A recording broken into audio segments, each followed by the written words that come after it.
You could feel how wonderful it was to be in a room with other people who feel as strongly as we do that hate and divisiveness have no place in our community. From Interfaith Alliance, this is The State of Belief. I'm Interfaith Alliance President Reverend Paul Brandeis Raushenbush in New York City. While there is a national election, in the end, all politics is local. And we know some people who imagine a better world and aren't sitting passively by. On this week's show, you'll meet some of the inspiring activists behind the founding of Interfaith Alliance of Southwest Florida, Reverend Dr. Sharon Harris Ewing, Dr. Lisa Freund, and Reverend Tony Fisher. I think that voters in this country are seeing abortion as part of a larger agenda in the Republican Party to take away personal freedoms. Last month, voters in several states were able to give a clear response to some of the most outrageous Christian nationalist incursions on our democracy and individual rights. Of course, lots can change between now and November 2024, but with campaigns already underway, it's important to pay close attention to the trends already developing. On this week's show, we'll get the insights of political management expert Greg Lebel. We are growing the State of Belief, building on our 17-year history by partnering with Religion News Service. And as part of the RNS family of podcasts, there's a next generation, the State of Belief podcast, I want to make sure you're subscribed to. So please visit stateofbelief.com/new podcast. It would really help to have you subscribe and to tell people you're close to about the conversations you are hearing. The State of Belief is made possible in great part by the generous support of our listeners. If you've made a donation, thank you for helping get these conversations heard by more people who need them. If you haven't pitched in yet, information on how you can keep this show going is available at stateofbelief.com. And you can find out more about the work of Interfaith Alliance and join us at interfaithalliance.org. And now to my first guest. Political management expert and educator Greg Lebel has been our go-to voice for election analysis for many years on this show. Now retired, Greg continues to engage in both academic and practical aspects of our democracy, and I'm happy to have him back on the State of Belief. Greg, thanks for being here. Thank you for inviting me, Paul. I appreciate it. It's good to see you. It's great to be with you. And first of all, we should say you have history, both with the State of Belief, but also with Interfaith Alliance. And so Right. What I love about talking to you today is that you bring just an acute political analysis, but you also don't ignore the religious aspect that often is playing, sometimes in the background, sometimes in the foreground, but sometimes is missed by some folks. So I just really appreciate your perspective and also your being here. Now, it's been a couple weeks since we had that Tuesday night, but religion actually did play a role in that democracy exercise of voting that happened. And I am curious let's think back to, I think it was November 7th when the election happened. And what were some of your thoughts as you were watching the results come in, thinking about our democracy, but also religion's role and how things were playing out across the country? Well, it's really a classic example, isn't it, of what the Interfaith Alliance has always paid attention to and tried to draw attention to, is that intermingling between religion and politics, which I think most of us agree is probably not healthy for either side, either religion or politics, when it gets too close. And it's playing out in the context, this cycle, as it has in the past, on social issues, particularly issues of women's reproductive rights and the rights of the LGBTQ community. And I think that we see it playing out in the presidential race. We watch the Iowa contest unfolding on the Republican side, and we're constantly being lectured to by religious leaders, what I would call extreme right religious leaders in Iowa, telling folks how to vote and issuing all sorts of voter records and so on and so forth, and trying to directly affect the process of the nominations for president. So it's, in one sense, it's really sort of more of the same, Paul, unfortunately. Yeah. So let's talk about what happened in Ohio, which, I think Some of the loudest religious voices were certainly clear that Ohio should reject having abortion as available, and yet you and I know that the majority of religious people in America actually support the right of women to make decisions about that for themselves Yeah. rather than religious leaders or governmental leaders enforcing one way or another. It's a very personal choice. Did that surprise you? A 13-point difference? Did it surprise you when it came in? The spread surprised me. The win really did not, because we have seen that every time this issue has come up post Dobbs, we have seen in a number of states, in some surprising states, some as surprising and maybe even more surprising than Ohio in some ways, that voters going to the polls looked at this and said, no, this is not the road we want to go down. You know, Paul, I think in some ways the Virginia situation was even more instructive, as Governor Youngkin really put his reputation as an up and coming Republican leader on the line by trying to move an agenda through. The issue was not on the ballot, but this was an off-year election where all the members of the Senate and the House of Delegates were up, and he really tried to make this about abortion. And tried to rebrand abortion, the positions that he and others in the Republican Party have taken, and move from talking about it as a ban to talking about it as a limit. And that was in some ways even more instructive and a surprise to me. But I think it speaks to the same issue as what we saw happen in Ohio with the results there. I honestly think, though, there's a sort of a bigger issue here. And I think that, again, I think both these states sort of point to it.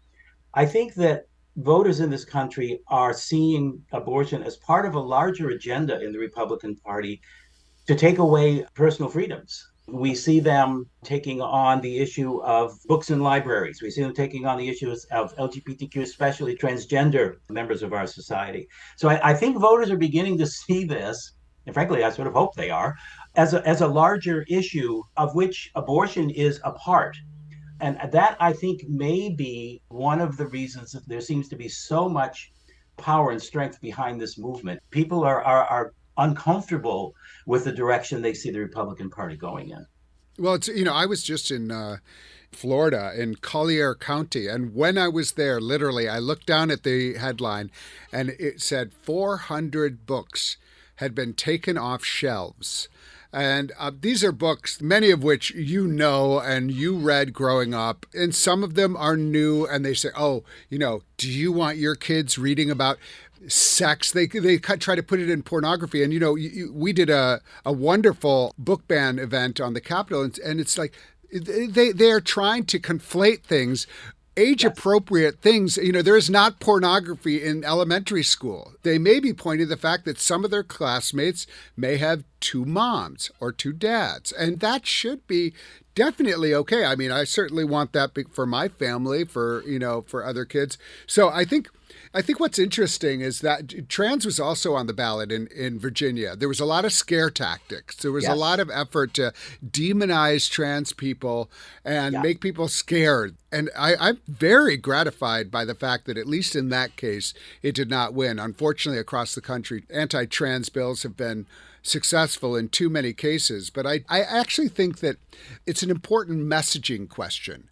When we think about groups like Moms for Freedom, and they have freedom in their name. And what do they mean by freedom? I often have this conversation when people are like religious freedom, and my question is always, well, whose freedom and whose religion?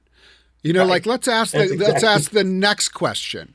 We all want freedom, but whose freedom gets to take priority? And your freedom to restrict the freedom of my children to read, how does that result in freedom? It's an interesting message battle around the election, and it's just beginning. Something else that came up as far as language, and I know you're very attuned to language, as anyone in politics has to be. Did you see that former President Trump called his political opponents vermin? Yes. I and many others found that to be, you can't really say, oh, well, Trump crossed a line, because what line? I mean, what line has he not crossed already? But Yeah.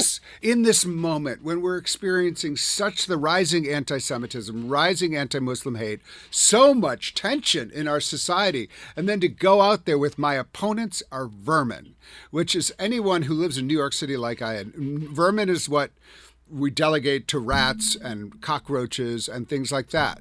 It's a terrible phrase. Talk to me about like how you understand this moment in American political election language history.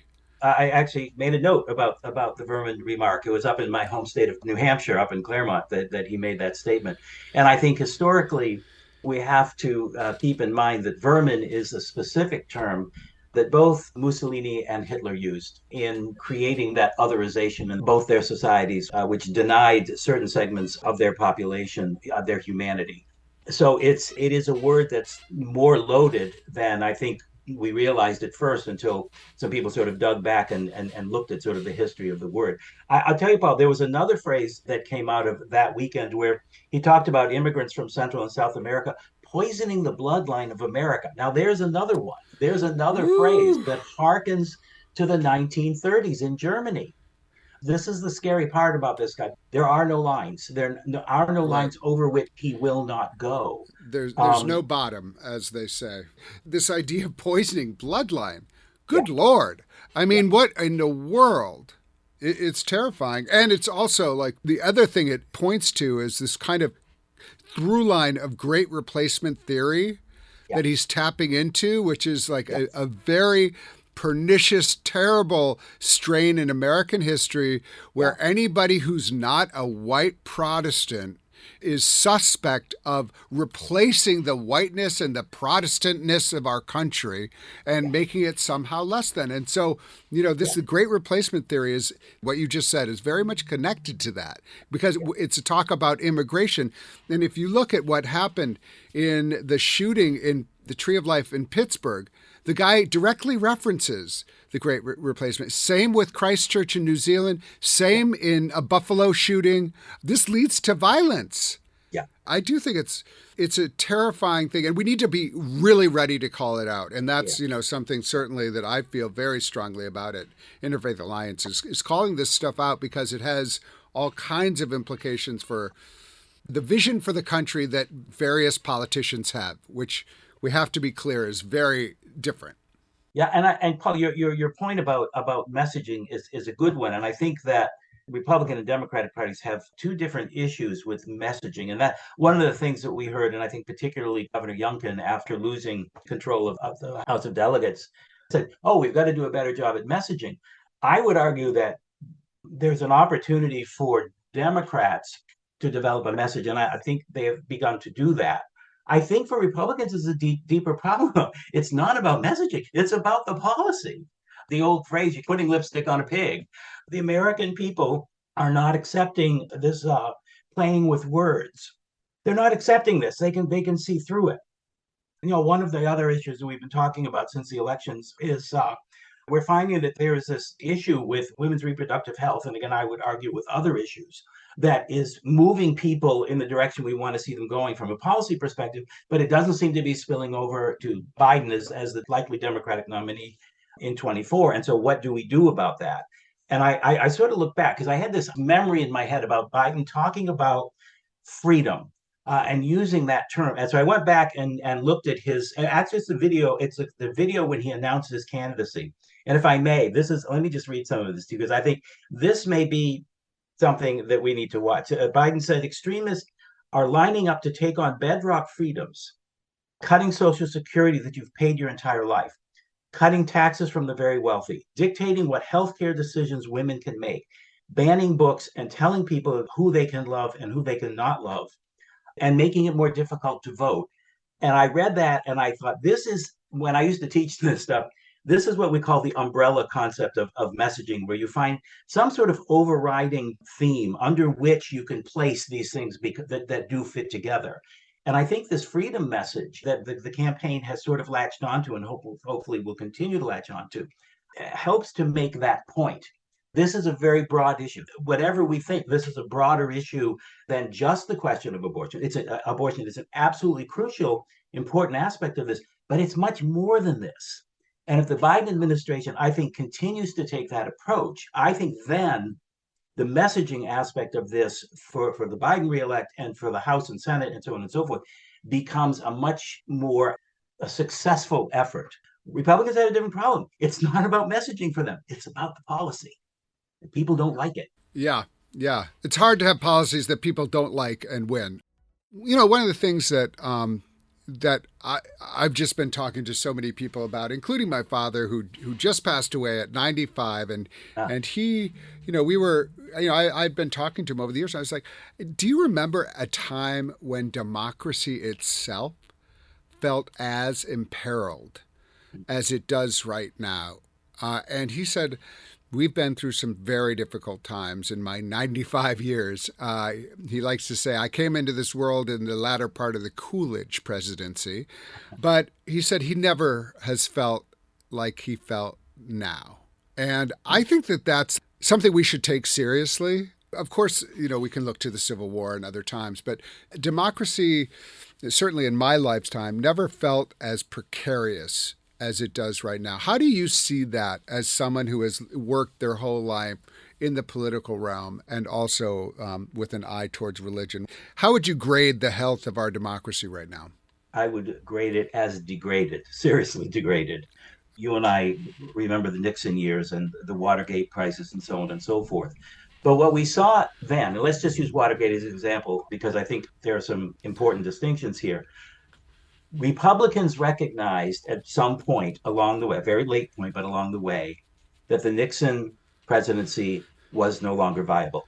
Richard Nixon recognized at some point that his presidency was no longer viable. And Richard Nixon, for people my age, the great villain of our youth, Richard Nixon stepped down from office in part because he was being urged by fellow Republicans. There is none of that going on out here. There is none of that going on. There are no Republicans except people who formerly held seats in the House and Senate who are standing up and saying this is just wrong. And so that's the part in this country that really scares me. And of course, as you know, Paul, we look to other parts of the world. There are Donald Trumps sitting in high places in Central Europe, in South America.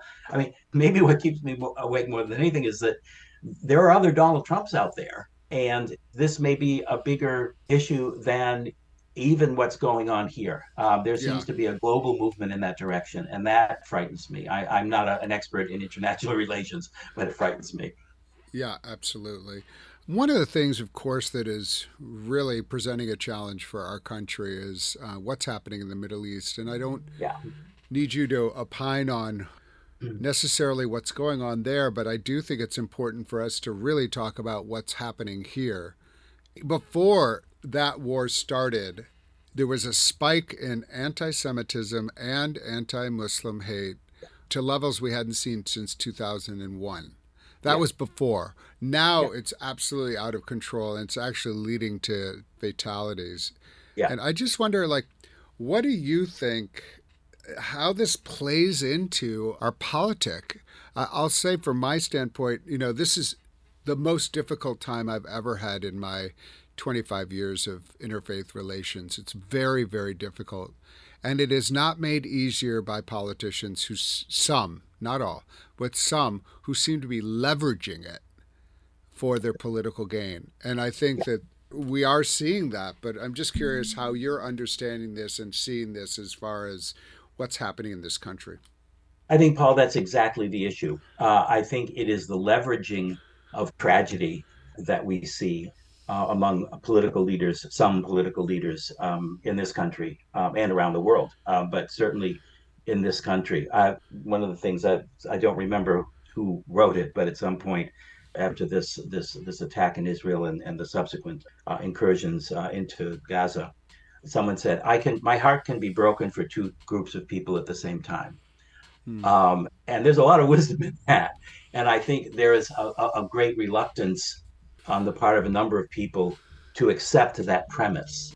But again, this reflects our domestic politics. You have to be on my side or you are my enemy.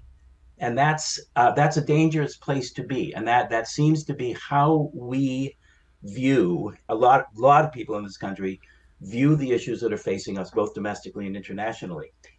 If you do not agree with me, I mean, look at the House of Representatives. Look at Marjorie Taylor Greene and all that. Oh, yeah. Right? This is what it is. If you don't hold the same view that I do, you are my enemy. This is dangerous territory that we're in. Yeah. Yeah. Well, we're around Thanksgiving time, and we've talked a lot of doom and gloom here. Why don't you say a little bit about what you're thankful for, as far as this country, but also anything in your personal life or anything you're thankful for today? I am, as always, thankful for family and friends. They help keep my spirits up. They help me keep a little bit, I think, more help call me out when I'm being unreasonable and not thinking clearly about things. But I'm also thankful that there is an effort out there on the part of good people, good organizations like the Interfaith Alliance, to raise awareness to what's going on, because people need to understand what the implications of this is. And this is the most important thing that we have to do. The people who are working hard to do that. I'm seeing it in faith traditions, which we didn't always see. Progressive faith traditions are coming to the fore and saying, this cannot stand. We need to find our better angels and lean on them. So I'm thankful for that, and for the opportunity to get to talk to you today, quite frankly. Greg Lebel is Director Emeritus of George Washington University Native American Political Leadership Program and Semester in Washington Politics Program. A longtime assistant professor of political management, Greg has also worked in numerous presidential campaigns. Greg, thank you so much for being with us today on The State of Belief. Thank you, Paul. It was a real pleasure to spend some time with you. Take care. Up next, Sharon Harris Ewing, Lisa Freund, and Tony Fisher from Interfaith Alliance of Southwest Florida. If you miss any part of today's program, you can hear full episodes of The State of Belief anytime on our website at stateofbelief.com. And make sure you subscribe to the Next Generation podcast at stateofbelief.com/new podcast. That's stateofbelief.com/new podcast. You're listening to The State of Belief, where religion and democracy meet.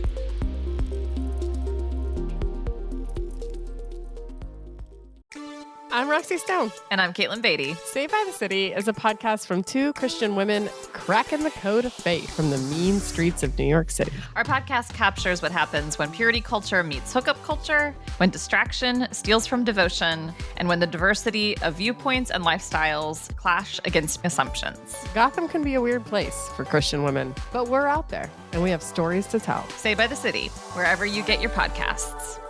Thanks for listening.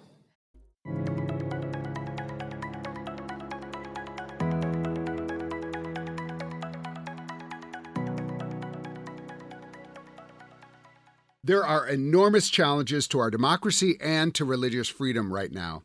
A lot is happening at the national level, but so much more is happening in state houses and in communities across the country. Florida, in particular, keeps generating relentless headlines, whether inspired by the presidential aspirations of its governor or the agenda of its Christian nationalist-dominated legislature. The state seems less and less welcoming to the kind of diversity that made it a thriving, colorful place for so long. One of the things I am most proud of at Interfaith Alliance this past year is the coming together of dedicated activists in Naples to found Interfaith Alliance of Southwest Florida. And I've been eager to tell this story on The State of Belief. I am joined now by three members of the steering committee: Reverend Dr. Sharon Harris Ewing, a retired UCC minister and educational psychologist who has been in Naples since 2016. She's also the vice president of Americans United there. Dr. Lisa Freund, who has a doctorate in special ed and literacy and who's been in Naples since 2012. She's also on the Jewish Community Relations Council. And Reverend Tony Fisher, a UU minister serving 10 years at the Unitarian Universalist Congregation of Greater Naples. Welcome to all of you. Thank you for having us with you. Great to have you. This has really been one of the highlights of my year is visiting Southwest Florida.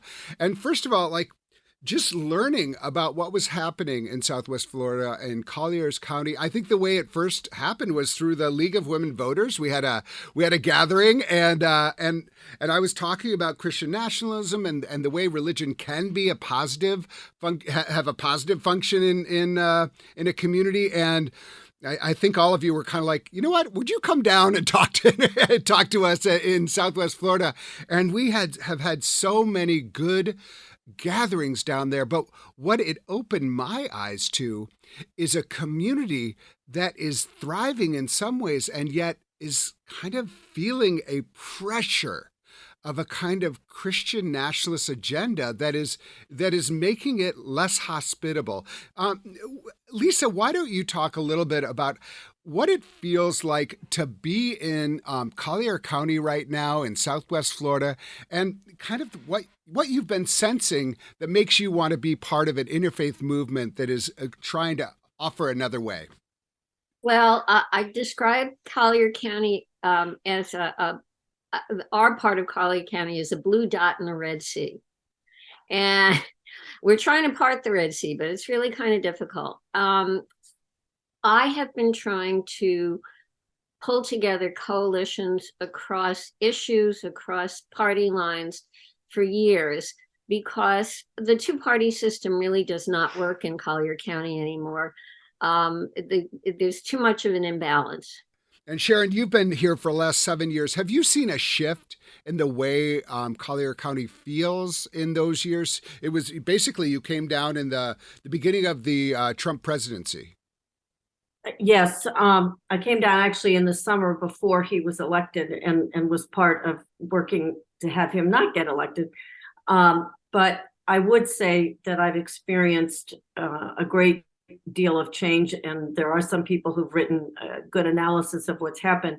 But just in two places we see it, and we see clear examples of leaders who express Christian nationalist views. One is on the school board, a person who says there is no such thing as separation of church and state, and we ought to begin our meetings with invocations, and we ought to return to Christian values. And again, on the Board of County Commissioners, we have a person who says there is no separation of church and state. And they're just sort of exemplars of a growing loud, I think minority, but loud people who espouse those views. Yeah. Mm-hmm. And Reverend Tony, what is a way that you have seen this impact the people that you are caring for at the Unitarian Church? What impact does it have on the daily lives of people in the greater Naples area? It's a great question, and we've certainly been feeling it much more as the weeks and months roll on towards 2024. But there's tremendous angst, in the hearts of our congregants here, and partly, we are a sort of liberal oasis in a very conservative community, and there's strain in that. People can't talk to their neighbors or don't feel that they can. People are seeing what's going on at the local boards. People are concerned about the national politics. People are seeing what's going on in the world in terms of authoritarian governments sort of rising. There's just a general angst, and it's palpable in our members. We shared during services a joys and sorrows time, and it'll often bubble up into that, which is supposed to be very personal time of sharing, but the concern, the angst, the worry bubbles up in those times. Mm. And Sharon, one of the things that has been so great for me to see, and it's just an important part of Interfaith Alliance right now, is the way that Interfaith Alliance of Southwest Florida has showed up for the LGBTQ community and recognized that this is a really, that the people who might feel it most viscerally right now, not exclusively, but definitely, are members of the LGBTQ community who maybe feel like they're kind of front lines in these culture wars that are being manufactured right now. And there have been some great examples of Interfaith Alliance Southwest Florida partnering, I think, with local LGBTQ activists. Talk to me a little bit about how important that is in this moment in our national conversation. Well, let me introduce it just by saying that when we formed, and our very first meeting was at the end of March of this year, following your wonderful lecture in February, but we set two priorities. One was to try to address all instances of discrimination, prejudice, bias, racism, anti-Semitism, and certainly the LGBTQ community has seen a backlash. We started in March. In June, a number of us sat at a table. We had managed to pull together a Interfaith Alliance banner at Pride Fest to make it clear that we stood with the LGBTQ community. One of the exciting things to come is that in April, we're going to have a Pride convocation or Pride worship service, which was something that was done in this community for 13 years, but hasn't been done for the last 7 or 8. And we're going to bring it back. We also had a program that was entitled Queer Youth Speak Out, and some high school students talked about their experience, and people were very moved by what they heard and anxious to be supportive of young people and all members of the LGBTQ community. Yeah, when I was down there, and we had a wonderful leader in the LGBTQ community who spoke, and they were just like, really, it almost seemed visibly moved by the fact that we had several hundred people who came out to be part of a broader community. Other people spoke, but she was just like, I'm so glad to feel your support. And I think that's sometimes missing in a city.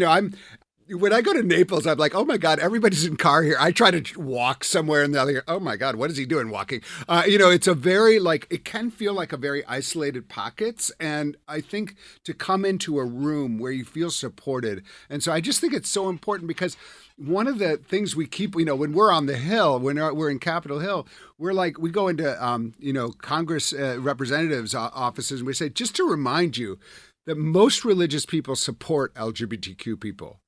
So I want you to hear that, this isn't even close anymore.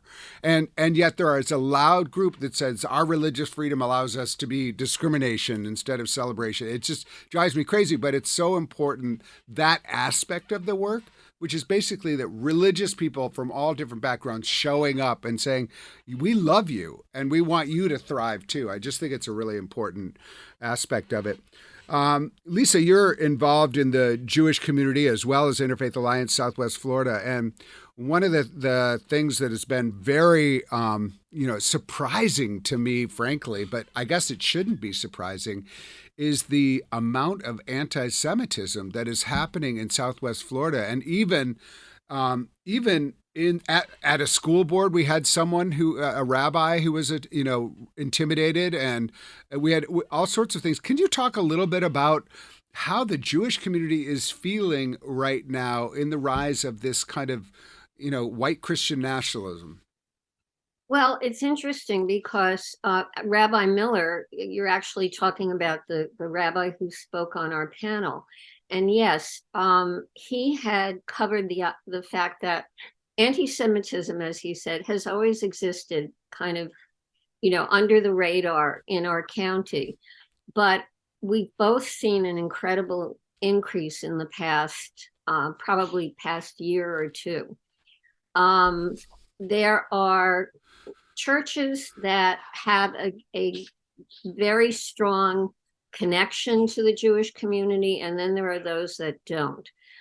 One of the changes that's come about is the person who is my chair on the JCRC.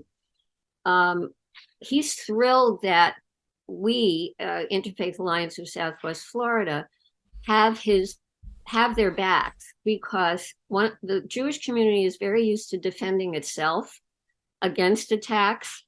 But when other community groups come to support us, it really makes a huge difference.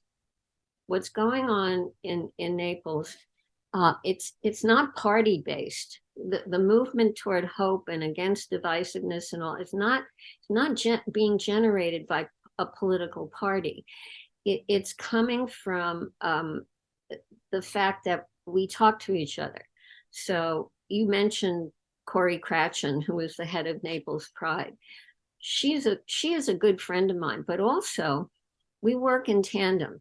When there was, after Ian, after the hurricane, they started, Pride started a whole relief center. Well, guess who showed up? I mean, you showed up, and Temple Shalom showed up, and the NAACP was connected, and there was this working together. We have some other organizations. One is called Call Your Freedom. We've got the Now chapters. The League of Women Voters is actually very helpful in a lot of ways, although of course they have to try very hard to stay nonpartisan, but so are we. So it's that coalition of organizations we've got down here. And, everybody wants to be the captain of their own team. And yet somehow lately, we've all been on the same page with messaging a lot more than we used to be. Yeah. And I so appreciate you saying that. And that's really important right now, especially when we think about what's happening in the Middle East and that the Jewish community definitely feels under attack, but also many in the Muslim. And one of the terrible ironies is that the attacks against Jews and the attacks against Muslims are spiking in a way that hasn't been seen in recent history. And it's so important that Interfaith Alliance of Southwest Florida is offering this place of where people can actually come together and be supportive and have each other's backs. I really love that. What are some tangible ways that you all are showing up? I think one of the most interesting ones is, what about school boards? And in some ways, school boards, it's kind of like, oh, school boards, isn't that cute? People are going to be going, that'll be nice. And yes, we will have a parade or something like that. But actually, school boards are the front line. A lot of this. And one of the things that when I went down, the day I was speaking at Interfaith Alliance of Southwest Florida, there was a headline saying 400 books removed from shelves. And then these other things that have been happening at the school board. And I think one of the great and brave things that Interfaith Alliance of Southwest Florida is doing is saying we have to show up at school board meetings and actually offer a point of view. And by the way, this is not an anti-Christian point of view. It's not an anti-religious point of view. It's about an American point of view that actually allows all of religions to thrive. And I think that that's really important when we talk about people who want to impose their religion on school boards. You can be religious, that's fine, but just don't impose it on children who are there for everybody. So I'm just talk a little bit about what has been your strategy around school boards, because it seems like it's been really important part. Maybe Sharon, do you want to take that? Sure. I have a special place in my heart for school boards because I was a school board member in upstate New York for 9 years, but of a small district. And for those who are in other places in the country, we have a school board of 5 members for a district that serves over 50,000 students. Yeah. And so you can imagine how important every single person who is elected to that board is. And we had our monthly meeting on Monday of this week and talked about the fact that the school board has this invocation proposal on its agenda for next week. There are some other issues. So we have a person who is a wonderful kind of watch guard who lets us know what's on the agenda and where we need to be. And one of us will be present at the school board, maybe more than one of us, to say, not only as individuals, but as the steering committee of the Interfaith Alliance, we stand against the book bans, we stand against imposing religion in any way, et cetera. But it's an important place of witness. It's a really important place of witness. The other thing that I've seen you doing is, as an Interfaith Alliance of Southwest Florida, is doing outreach to the media. So sometimes you're offering op-eds, you're being in conversation. I think this is so important because it's like people think, oh, the media, like they're out there, there's not, but actually the media are looking for stories, and you guys are a great story. Tony, talk to me a little bit about how you imagine working with the media to talk that helps shape a narrative as part of the role of a Interfaith Alliance affiliate in a location like Southwest Florida. Well, I think Lisa might answer that question to a better degree, but I think making those connections with journalists who we know would be sympathetic to sort of the story we want to tell, writing letters to the editor. Our local news it's a really interesting paper that we have in Southwest Florida, and that a number of the letters to the editor are from liberal points of view here in this very conservative area. But the paper itself is not a robust, I wouldn't say, institution, and therefore they don't have a strong editorial policy or a strategy themselves. So it's up to us to educate a lot of the writers so that we can get the kind of coverage and the kind of build the kind of awareness among the readership that we might like to see. I think the team here has done a great job writing letters to the editor. We have members who are writing letters, not necessarily under our name, but doing a great job keeping issues in the fore in the op-ed area. I really just think one of our coming strategies really has to be this: how do we interface with not only local media, but sort of in a wider framework in South Florida altogether. So I just want to add that the shifts that I've seen in Southwest Florida since I've been here, we have a very robust activist community. We have had for a long time. I mean, we have a very energized LGBTQ plus contingent down here in Southwest Florida. But now they are feeling threatened.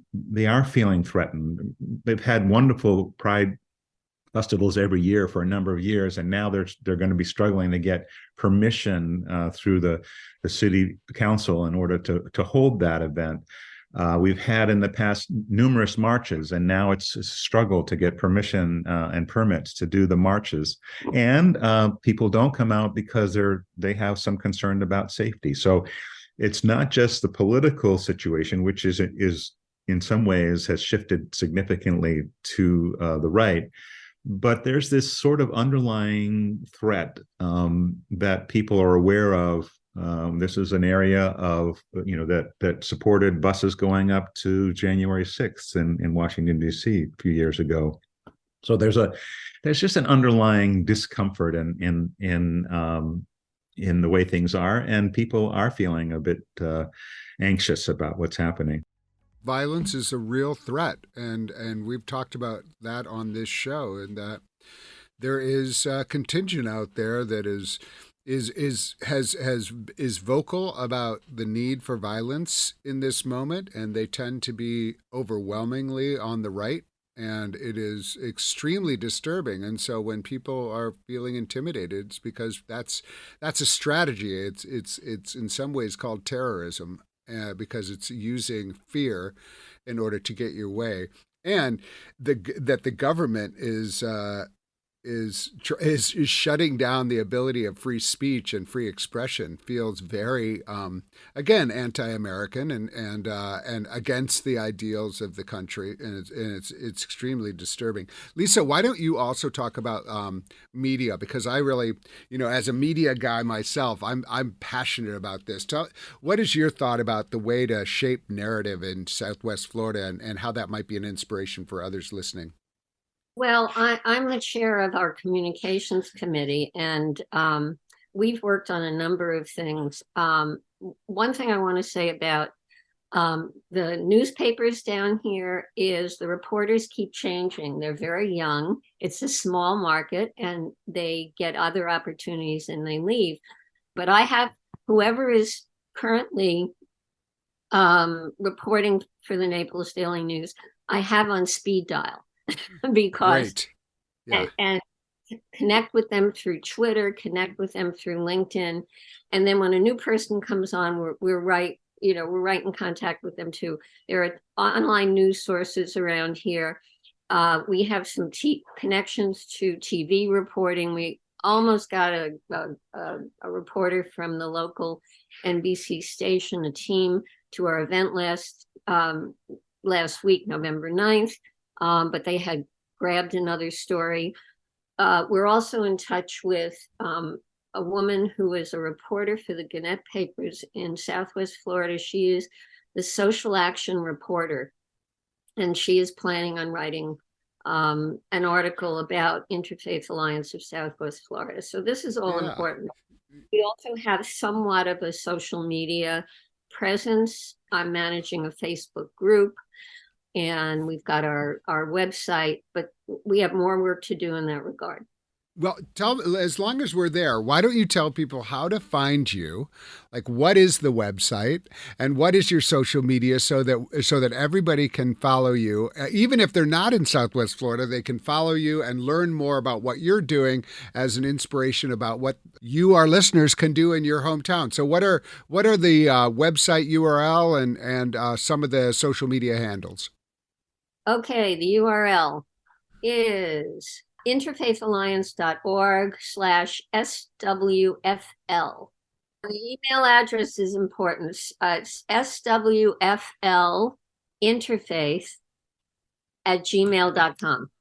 Great. And do you have an Instagram account, or what is your social media of preference? Haven't done that yet, but I think that's a great idea. You're just building. We're building. This is great. I am on Instagram. I'm not fond of Twitter. We have a Facebook group. While this work is exciting and gratifying, it can also be very difficult. So I'm curious what each of you has as a spiritual tool almost, or you don't have to describe it that way, but what are the ways that you keep going in the face of a lot of pressure and a lot of difficulty? What are, is there an inspirational figure that you look to? Is there a quote that you use? Is there a meditation practice? Tony, why don't you start, and then we'll talk to Lisa and Sharon. What is a way that you keep going in the face of a lot of difficulty? For me, my spiritual practice is meditation and walking. Both. I do both as often as I can, most every day, and that sort of grounds me in this place on this earth. And the other piece is a belief that there are folks out there that need us as a unifying organization, as a unifying group who really, I really trust that there are people who want to hear and need to hear this message. Great. Sharon? It's interesting. I said at the beginning, I have wanted ever since I've been in Naples to have some kind of interfaith group and network. I've been a part of that in other places, not exactly the same, but part of what keeps me going is just the feeling that it is so important that we come together across faith traditions. And we had someone at the meeting the other night. We always say diverse faiths and no faith, and a woman introduced herself and said, "I'm of the no faith category." And we said, "Welcome, we're glad you're here." And so I think about my call to ministry, which was a long time ago, but this is just part of what I have felt called to do. So in my so-called retirement, it's just close to my heart, and the enthusiasm of other people keeps me going. But I feel a call to do this. Mm-hmm. Lisa, what keeps you going? Well, in terms of faith, Rabbi Hillel had commented something like, I don't have the exact quote, but treat your fellow person as you would want to be treated yourself. That is the whole Torah. There is nothing else. And that resonates with me all the time. Every single and I'm trying to get this across to a lot of people these days. Every single major religion has a golden rule. It has some version of the golden rule, and that's really what we're talking about. When we were in the room with those people on November 9th, that's the kind of thing that sustains me tremendously, because you could feel, and then I got feedback from people on the email, at our email, of how wonderful it was to be in a room with other people who feel as strongly as we do that hate and divisiveness have no place in our community. And so that's what keeps me going is events like that, and talking to people and hearing from people who say, it was so wonderful to know I'm not alone. That's such a theme for Interfaith Alliance, is that, that comes up again and again. And when we show up and do trainings and bring people together, people are like, oh, it just felt like I just felt not alone. And that's what success looks like for us, is bringing people together. That's alliance. That's the alliance of Interfaith Alliance. And so I love that. We like to end this show with some hopeful notes. So what gives you all hope? And maybe you just covered this, but is there anything that gives you hope right now as we look towards the election, as we look towards it? What is giving you hope right now? Sharon, you want to start? Well, I think reference has been made to our November 9th event, and for people who are interested in organizing, that gives me hope. I think it gives all of us hope.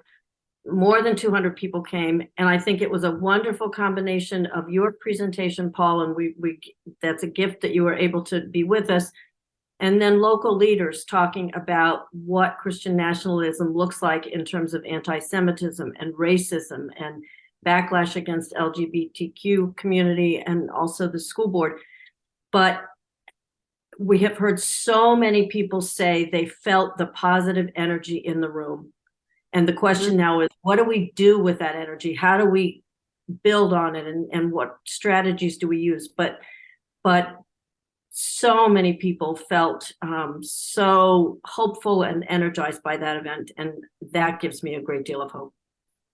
Thank you. Lisa?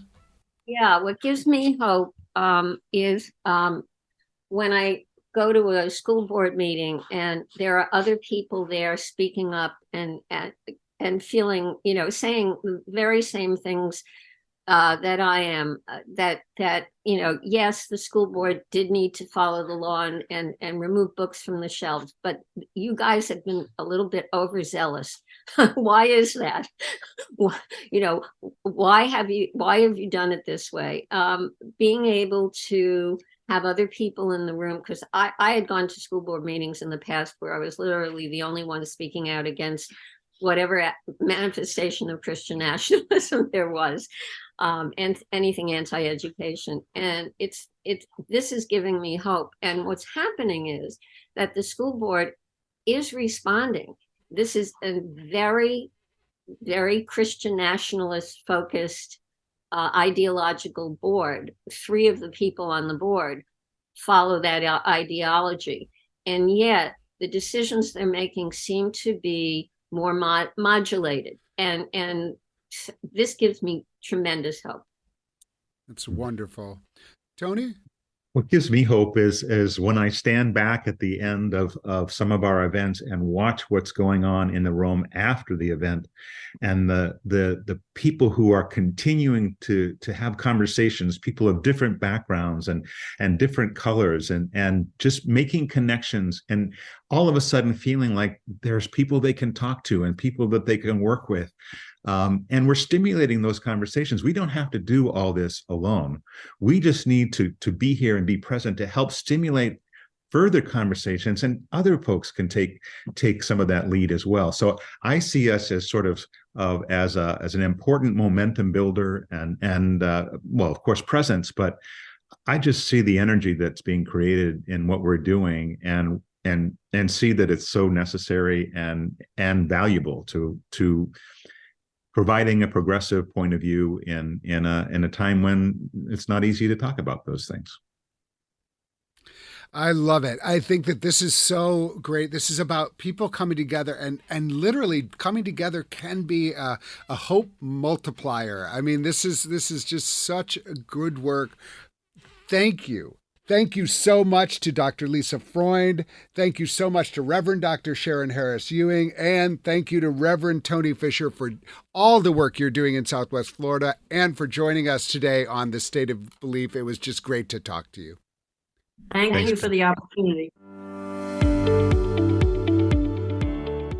And that's all the time we have for The State of Belief this week. Be sure to subscribe to the new and improved podcast called The State of Belief at Apple Podcasts or your favorite podcast platform, or at stateofbelief.com/new podcast. Subscribe to The State of Belief today. We need your help keeping The State of Belief growing. I hope you'll consider being a partner in this crucial work by making a financial contribution today. Information on how to donate is available at stateofbelief.com. That's stateofbelief.com. And if you're getting something out of this show, can I ask you to forward it to one person in your network this week? You heard about the vibrant community building around shared values happening in Southwest Florida. Some of those same benefits come with being part of these important conversations together. Sharing is easy to do on Facebook and Instagram at State of Belief. The views and opinions expressed on this program do not necessarily reflect those of Religion News Service or Religion News Foundation. State of Belief is produced by Ray Kirstein and is a production of Interfaith Alliance. Become a member today at interfaithalliance.org and be sure to join us next week. I can't wait. Until then, I'm Paul Brandeis Raushenbush on The State of Belief, where religion and democracy meet.